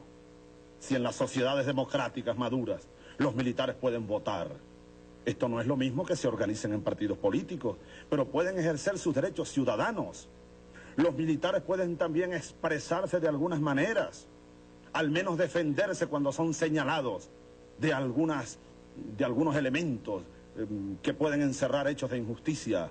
Por ejemplo, hace unos días yo tuve que salir en defensa de un general que es compañero de mi promoción y es un ilustre militar, por el solo hecho de que en el estado Guárico, el general, y lo voy a nombrar, Melvin López Hidalgo, compañero de mi promoción, hermano de mi vida como soldado, se opuso a la pretensión de las cúpulas adecas en Guárico. ¿De qué? De negar el triunfo, de sabotear el triunfo de Eduardo Manuit, que es el nuevo gobernador del Guárico. Bueno, ahí están las cúpulas adecas acusando al general López Hidalgo de manera pública de que es bolivariano, de que estaba de acuerdo con nosotros. Mentira. Él lo que hizo fue cumplir con su obligación. Pero fíjese, doctor Combellas, que ese general vilipendiado públicamente no tiene derecho a la defensa. Entonces hay que restituirle esos derechos a los militares venezolanos. Y por otra parte, más allá de esos derechos, los militares venezolanos en un nuevo proyecto nacional deben reincorporarse a las labores de desarrollo nacional. Algunos ejemplos por el tiempo. En los cuarteles, amigas y amigos de Venezuela, en esos cuarteles nuestros hay desde ingenieros nucleares, ingenieros electrónicos, ingenieros de construcción, batallones completos de ingenieros aquí en el Fuerte Tiuna, con inmensas capacidades. ¿Para qué? Para activarse en función del desarrollo nacional, la construcción de caminos, la construcción de viviendas, la construcción de vías férreas. Esos ingenieros militares deben incorporarse a labores de desarrollo nacional, investigación científica y tecnológica, en el área médica, en el mar, la recuperación de la soberanía territorial. En resumen, los militares deben incorporarse a las labores de desarrollo del país en un modelo democrático donde ellos recuperen su dignidad y se les respete sus derechos ciudadanos. Gracias, Hugo Chávez. Vamos con la última pregunta de la noche, el doctor Tulio Hernández. Candidato, todos los candidatos que han pasado por acá, así como dicen que la educación es una prioridad, dicen también que la cultura es fundamental. Sin embargo, a uno de los pocos que le he oído decir que en su gobierno la cultura sería una política de Estado, es a usted. Obviamente la democracia ha hecho unos grandes logros en este terreno. La institucionalidad moderna que hoy existe se ha creado desde el 58 para acá. Pero también es obvio que hay cada vez una mayor distancia entre los esfuerzos que hace el Estado a través de sus instituciones y el consumo y el disfrute efectivo por parte de las mayorías de esos servicios culturales que el Estado le ofrece. Pero además, nosotros venimos extrañando desde hace mucho tiempo la ausencia de políticas nacionales, culturales, que ayuden o que refuercen procesos como los que usted está proponiendo, de cambio social, donde la cultura no sea solamente el florero que adorna, sino un instrumento realmente que refuerce esos cambios.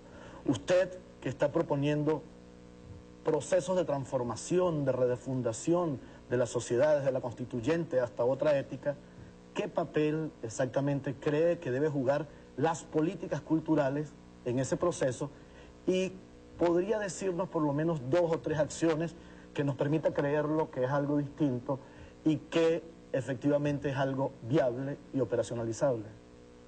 Sí, de acuerdo. La cultura, permítame una breve anécdota. Cuando nosotros creamos en las Fuerzas Armadas el movimiento, bueno, no lo creamos, el creador sabemos quién es, Dios. Nosotros lo que hicimos fue interpretar un momento, un resurgimiento moral en las Fuerzas Armadas.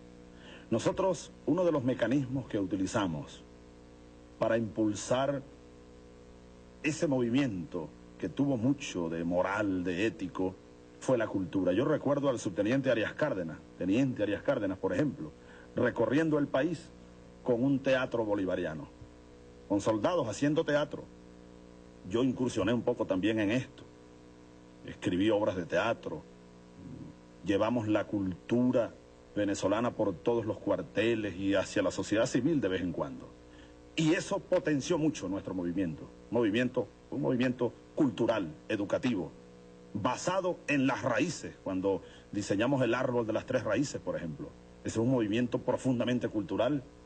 Tanto así que después del 4 de febrero llegaron a prohibir en la Academia Militar, eso se está restituyendo después de varios años, gracias a Dios, llegaron a prohibir, por ejemplo, el estudio de la cátedra bolivariana, el estudio de la historia nacional, porque los programas que allí se estudiaban y las políticas culturales habían sido diseñadas, entre otros, por, recuerdo, el comandante Ortiz Contreras, que en paz descanse, Arias Cárdenas, también un poco mi persona. Así que esa anécdota. Nosotros, yo en lo personal, tengo la firme convicción de que la cultura es uno de los principales instrumentos de la transformación social. Y la cultura no puede verse aislada de la educación. Por eso hemos dicho, y usted lo repetía, que la cultura en un gobierno nuestro debe ser llevado a nivel de política de Estado, para darle permanencia y llevarlo en esa constituyente que debe producir una nueva constitución nacional, dedicarle un capítulo especial a la cultura venezolana, para crear, para recrear nuestros valores esenciales, los valores de la nacionalidad. Ahora, eso como principio general. Usted me pregunta, me requiere 3 o varias medidas puntuales, sí, pueden ser varias. Una de ellas es que tenemos como medida de corto plazo, de los primeros 100 días de gobierno, o 100 días es mucho tiempo, los primeros días de gobierno, crear una comisión presidencial para la cultura. ¿Para qué? Para diseñar, para darle forma a nivel presidencial y buscar consenso con los diversos organismos de la sociedad, con los diversos sectores sociales, un gran proyecto cultural que ya lo tenemos diseñado. Aquí en el Ateneo yo vine a exponerlo en algunas de sus consideraciones, pero hay diversos conocedores, hombres y mujeres de la cultura, a nivel nacional, a niveles locales, trabajando en ese proyecto. Una comisión presidencial para darle rango de altura a la política cultural de un nuevo gobierno bolivariano. Por otra parte, se requiere incrementar el presupuesto asignado a la cultura. En Venezuela es casi insignificante, está llegando casi a 0 el presupuesto asignado a la cultura. Y de allí caemos de nuevo en el tema económico. Por eso la necesidad de bajar el perfil de la deuda, de acabar con la corrupción, con la burocracia, para concentrar el presupuesto nacional en labores o en actividades vitales como la cultura. Hay que llevar el nivel del presupuesto a que ronde en el mediano plazo un 2% del Producto Interno Bruto aproximadamente. Esa es una medida de apoyo financiero a la cultura. Por otra parte, en nuestro proyecto tenemos la idea, y estamos diseñándolo ya en sus detalles más específicos, de crear en todos los estados del país un centro integral de atención a la cultura. Porque la cultura no la podemos diseñar en las élites, esa es una desviación. La cultura está inserta en el alma del pueblo, en las raíces de los pueblos, en las calles de Venezuela, en los barrios, en las urbanizaciones, en las escuelas. Allí está la cultura histórica del ser venezolano. Hay que ir por ella. Entonces el aspecto o la reforma cultural tiene que venir de abajo hacia arriba, en un inmenso esfuerzo por democratizar la cultura. La cultura no puede quedarse reducida a las élites. No, la cultura debe ser parte de la educación y del rescate del valor moral y de la idiosincrasia de un pueblo. Con esas 3 medidas y otras más que pudiéramos discutir, y también aprovecho para invitarlo, así como lo he hecho con todos ustedes y a todos los que nos están viendo. Nosotros necesitamos que se incorporen la mayor cantidad de venezolanos en la discusión y en el diseño, en este caso, de la nueva política cultural. Gracias, candidato. Bueno, finalizadas las preguntas, vamos a ir a comerciales. Al regreso, en la próxima y última parte del programa, Hugo Chávez Frías tendrá la oportunidad en 5 minutos de enviar su mensaje final al país. Bien, amigos, estamos en la última parte del programa, Respuestas para los Venezolanos. Corresponde ahora al candidato del Polo Patriótico, Hugo Chávez, 5 minutos para enviar su mensaje final, su intervención final en este programa. Queridos amigos y queridas amigas de Venezuela, hoy es 1 de diciembre, 1998. Cuando uno mira un poquito hacia atrás, cuando uno se detiene en este momento, en el camino, y miramos el camino transitado, uno pudiera repetir aquella expresión de alguien quien dijo: qué largo ha sido este camino, qué difícil ha sido este camino. Pero ese era el camino. Hoy, después de esta última década, pudiéramos llamarla trágica para Venezuela, si algunos historiadores del mundo y de la América se refieren a la década de los años 80 como la década perdida. Lamentablemente en Venezuela, la década de los 90, que está terminando, también pudiéramos decir que fue perdida.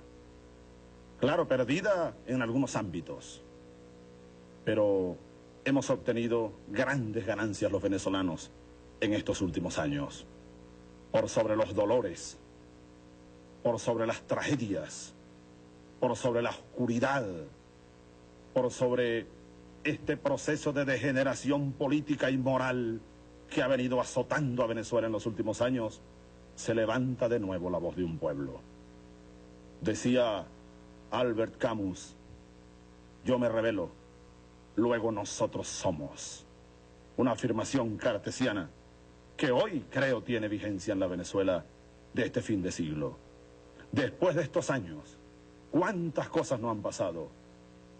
Se aceleró el tiempo histórico. Estamos en tiempos de aceleración. Y hoy aquí estamos. 1 de diciembre, 1998. Yo lo decía, comenzando este año, más específicamente el 4 de febrero de 1998. Este va a ser un año, decíamos, signado por la mano de la historia. La historia es una rueda implacable. La historia tiene sus propias leyes. La historia, dicen algunos, es implacable. Yo así lo creo. Aquí estamos en un momento crucial de nuestra historia. Lo que se está debatiendo hoy en Venezuela no es meramente la presidencia de la República.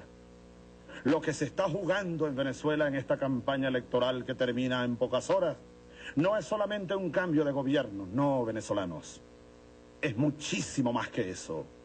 Lo que está en juego hoy aquí, en esta tierra, en estos 916.050 kilómetros cuadrados septentrionales de Sudamérica, es el siglo que viene. Lo que se está jugando es la vida de la nación. Lo que está en juego es el futuro de las generaciones que se levantan.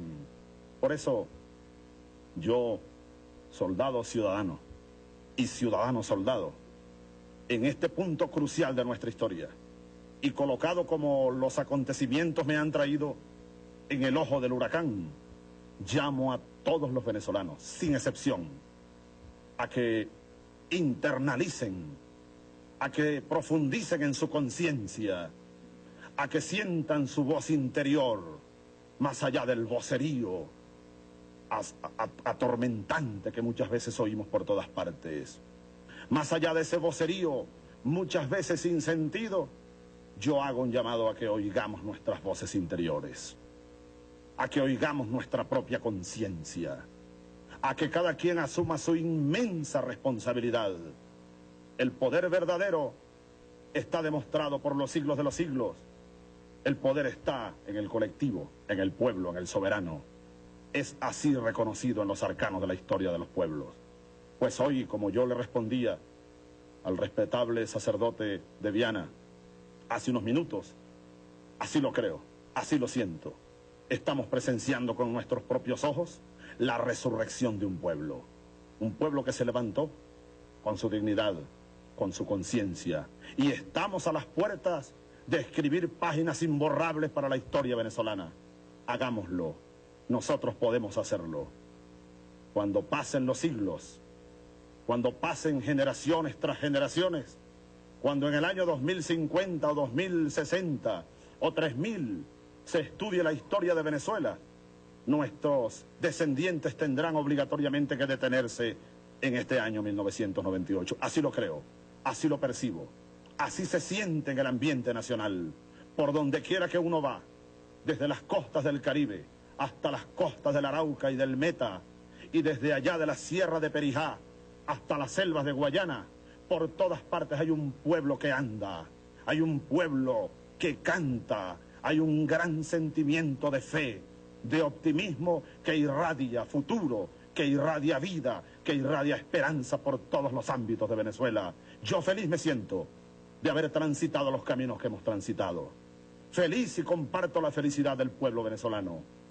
Pero en estos días finales de esta campaña electoral, cuando estamos viendo cómo las cúpulas de la corrupción se quitaron las máscaras definitivamente, cuando estamos viendo las acciones desesperadas de los que temen, no a Chávez ni al pueblo verdaderamente, los que temen perder sus privilegios ilegítimos, están haciendo acciones desesperadas para tratar de torcer lo que no van a poder torcer, para tratar de evitar lo que no van a poder evitar. Yo le hago un llamado de altura, de conciencia, de amor a todos los venezolanos, porque esta lucha se hace por amor a un pueblo, por dignidad, por coraje, por visión de futuro. El llamado a la unión nacional es mi llamado incluso específicamente a esos venezolanos tan confundidos que andan hoy, que son las bases de Acción Democrática y que son las bases de COPEI. Vénganse, llegó la hora de unirnos todos, porque el país es de todos, porque el futuro es de todos, porque nuestros hijos son de todos, porque el territorio es de todos, porque el honor es de todos. Dejen atrás esas cúpulas. Como dijo Jesús de Nazaret un día, dejad que los muertos entierren a sus muertos y vengan a la vida, vengan a construir la Venezuela nueva, la Venezuela que vive, la Venezuela que palpita. Es el momento de presenciar el nacimiento de la nueva patria. El próximo domingo 6 de diciembre será un día para la historia. Yo estoy seguro, así lo siento, y le pido a Dios, en estos momentos cruciales de nuestra vida republicana, que tengamos el coraje, la valentía de hacerlo. Nosotros podemos hacerlo. El pueblo venezolano tiene estirpe de poetas, de soñadores, de alfareros, de constructores. El pueblo venezolano es el mismo pueblo que hizo la independencia de medio continente hace apenas 200 años. Hagamos de nuevo una independencia nacional. Yo estoy seguro que lo vamos a hacer, porque estamos hechos de ese barro de libertadores. Nuestro pueblo no es un pueblo corrupto, nuestro pueblo no es un pueblo cobarde, nuestro pueblo es un pueblo valiente, de constructores, de soñadores, de futuro. Mi llamado a todos, comprometidos estamos con el futuro de Venezuela, y yo, seguro como estoy, que vamos a obtener un gran triunfo el próximo domingo 6 de diciembre. Yo les llamo a todos a que nos preparemos a celebrar el triunfo del pueblo con altura, con magnanimidad, como dice el oráculo de los guerreros, que lo aprendí hace muchos años, cuando aprendí a ser guerrero, pero guerrero por la libertad, guerrero por el amor, guerrero por la patria. Hoy, en este combate, recuerdo el oráculo de los guerreros, que dice así: tú, soldado, cuando vas a la batalla, después del triunfo, envaina tu espada. Mira hacia el Señor, dale gracias a Dios y retírate a celebrar tu victoria con humildad, en silencio, porque mañana vendrán otras batallas. El pueblo venezolano debe celebrar su victoria con humildad, con magnanimidad, y preparémonos pues todos en estas Navidades que ya se anuncian para celebrar con alegría el renacimiento de Venezuela y para prepararnos a entrar a 1999 con altura, con esperanza, con optimismo, porque 1999 será, Dios mío, ayúdanos, el primer año de la Venezuela nueva, el primer año de la Quinta República Venezolana. Un abrazo para todos y que Dios nos siga acompañando por estos caminos de la redención de Venezuela. Buenas noches a todos, queridos compatriotas. Bien, queridos amigos, damos las gracias al candidato del Polo Patriótico, Hugo Chávez Frías, a nuestros distinguidos panelistas que noche a noche nos acompañaron cada martes en este programa Respuestas para los Venezolanos y por supuesto a ustedes, que seguimos siempre muy de cerca. Venevisión ha cumplido con su compromiso con Venezuela, al llevarles a ustedes a los principales candidatos de esta contienda y para que ustedes tengan las herramientas principales para poder votar con conciencia, más que con el corazón, el próximo 6 de diciembre. Muchísimas gracias y recuerden que el 6 de diciembre, Venevisión, a través de Operativo Democracia 98, estará desde muy temprano con todos ustedes para llevarles todo lo que acontezca en nuestro país, Venezuela. Gracias en nombre de Venevisión, Ateneo de Caracas y el circuito Unión Radio. Buenas noches.